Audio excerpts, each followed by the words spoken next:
দিদি এদিকে একটু তাকাবেন দিদি। গুলি করে দেবো যদি বেরোয়, আমার স্বামী ঘর থেকে বেরোলে গুলি করে দেবে। দল করেন?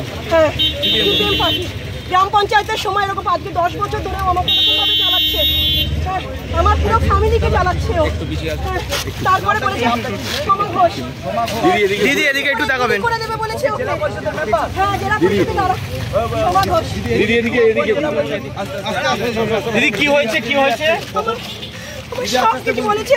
আমার শ্বশুরকে ইট ছুঁড়ে মেরেছে, দেয়াল আগের বার দরজা ভেঙেছে ইট দিয়ে, বড় বড় লাঠি নাই ওখান থেকে নিয়ে সব ভেঙে দেয়।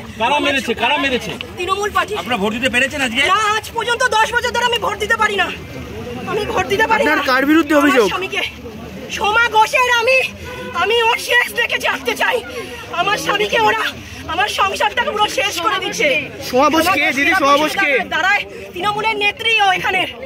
তাকে থ্রেটিং করছে আপনাদের? হ্যাঁ, হুমকি দিচ্ছে আমার স্বামীকে গুলি করে মারবে। কে হুমকি দিচ্ছে? সোমা ঘোষ। 4 বার বলুন। আর এখানে একবার সকাল 5টা থেকে ওকে জেরা করছে, সকাল 5টা থেকে এখানে পুরো আটকে দিয়েছে, ওকে বেরোতে দিচ্ছে না সকাল 5টা থেকে।